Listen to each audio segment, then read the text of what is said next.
Nagtatawag na ang bangkero. Tara, samahan niyo akong maglakbay. Hayaan niyo munang simulan ko ang aking presentasyon kasama kayo. Tutungo tayo at aalamin ang tunay na buhay at kalalagayan ng mga katutubo sa Asiguran Aurora. Tara, maglayag na tayo. Magandang hapon sa lahat. Kumusta kayo? Malugod kong ipinapakilala ang aking presentasyon na may pamagat na Kalayag, Katutubo, Learn and Yearn, the Act of Growing. At para simulan, kilalanin natin ang powerhouse ng extension program na to.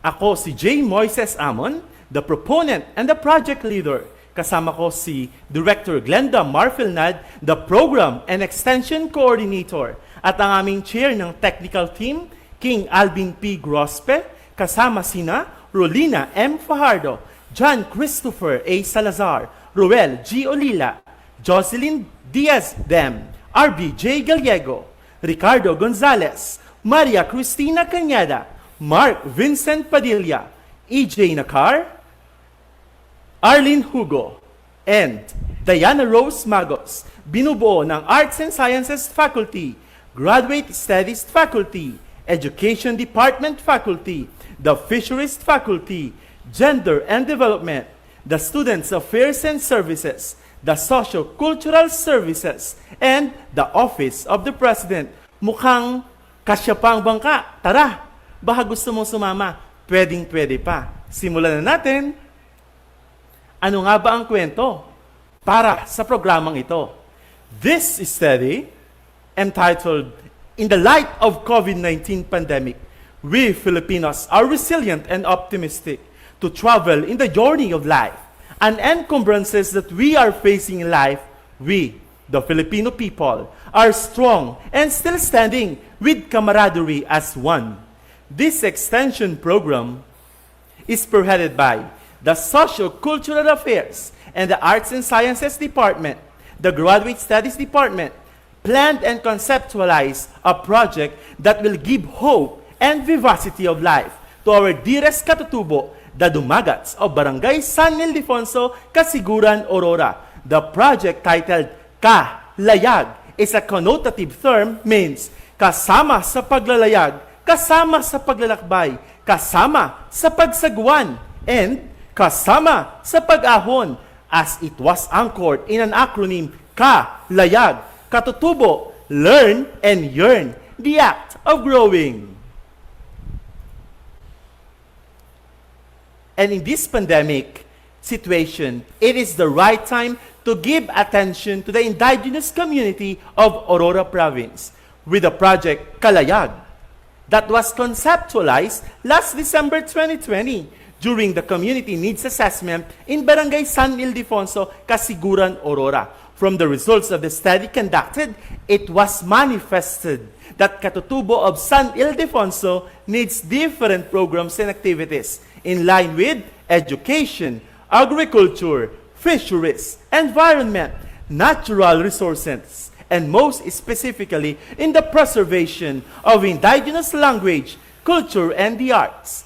From the data gathered and interviews conducted, the theme, COVID Out, opened as a driveway of the project Kalayag, Katutubo, Learn and Yearn, the Act of Growing. We conceptualize the theme, creating opportunities that will venture the indigenous disciplines through open learning, understanding knowledge, systems and practices, or the KSP, and treasure the indigenous cultural identities, COVID Out, with objectives number 1, to contribute to the Ascot Center for Indigenous People in Kasiguran, Aurora, in terms of promotion and gender and development education, agriculture, fisheries, environment, natural resources, and preservation of indigenous language, culture, and the arts in technology-based approach, wherein sa buong Region 3 po, kasama ng Pangulo, si Dr. Eutikio Rotacio ang nangunguna sa Region 3 na may kinalaman sa mga katutubo. Kasama po ako bilang SERPs at ito po ang aming area of concentration to preserve and promote the indigenous people. And objective number 2, to strengthen the cultural and historical consciousness towards empowerment among indigenous people of San Ildefonso, Casiguran, Aurora. It is adopted in Republic Act number 8371, anchored in Republic Act 7356. It is the preservation and promotion of the cultural heritage. Objective number 3, it is to provide livelihood and income-generating projects or the agricultural products for sustainable development of the indigenous community. Ang nakikita niyo pong larawan ay kuha ni Sir John Salazar at Ma'am Glenda Nad last December 2020 during our community needs assessment sa Casiguran. And of course, number 4, to appreciate the significant contribution of indigenous people. Ito po ang aking mantra bilang socio-cultural director kasama po ng powerhouse na bumubuo sa extension program na ito. Let us now proceed. The beneficiaries. They are the indigenous community with a total number of 500 katutubo, 200 males, and 300 females. We will now proceed to the strategies implementation. We crafted our own main strategies implementation, COVID. C, cooperative planning. Next is open communication to the community. Number 3, venture collaboration through mobilization. Dito papasok ang tinatawag nating budget. We all know that budget is the lifeblood of an organization. Sa mobilization, aalamin natin ng iba't ibang agencies na makakatulong hanggang sa provincial government, kay governor, hanggang kay Senator Angara. Pwedeng-pwede yan. And letter I is to integrate technology-based approach. Dito papasok ang information technology sa panguna ni Sir King Alvin Grospe. And letter D, it is differentiated extension approach. This will be the extension banner, one of the extension banner of ASCOT, wherein we will be kalayag, promoting and the preserving of the cultural identities of the indigenous people. We will now proceed to the project duration. The project duration will be for 2 years. Now, let's continue. The next is about the budgetary requirements. This is it.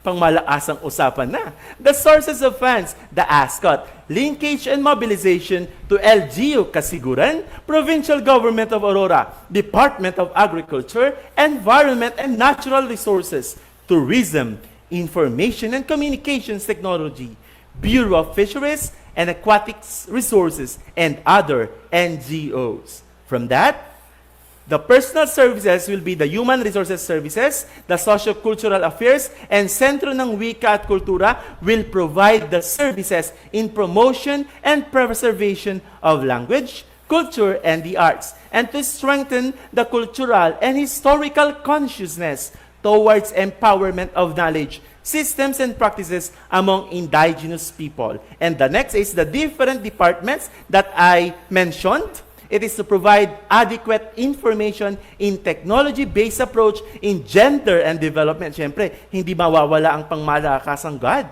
The education, agriculture, fisheries, environment, and natural resources.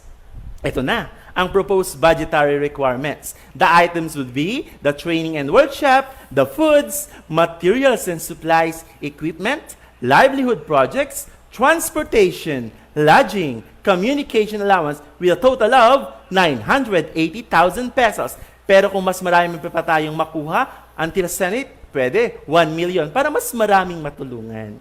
At syempre, ano nga ba ang plano? Let's talk about planning will start through a work plan.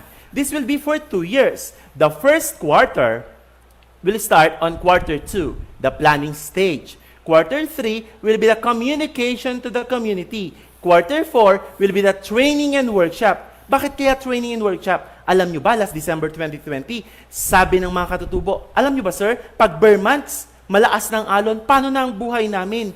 Kailangan namin ng taong magtuturo para magtanim, mag-alaga ng hayop, at dito natin ipapasok ang training workshop base sa community needs assessment na ginawa at nangyari na last December 2020. At sa year 2, itutuloy natin. Quarter 1 will be a training and workshop with introduction of the livelihood income generating project. Quarter 2, livelihood and income generating project with monitoring. And quarter 3, monitoring of the livelihood and income generating project. And the quarter 4 will be the evaluation and preservation of the result of the project it will present now. And the most special thing, we will submit a terminal report with liquidation report. At para i-conclude natin, alamin natin, panuurin natin ang video to conclude the whole meaning of kalayag. Let's watch this.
Kaya mga kalayag, it will be the extension of time of ASCOT na tutulong para ma-realize ang ating ASCOT vision and mission to be a globally recognized scientific and technological university by 2027 and its mission in sustainable development not only in research, in extension, production, and instruction.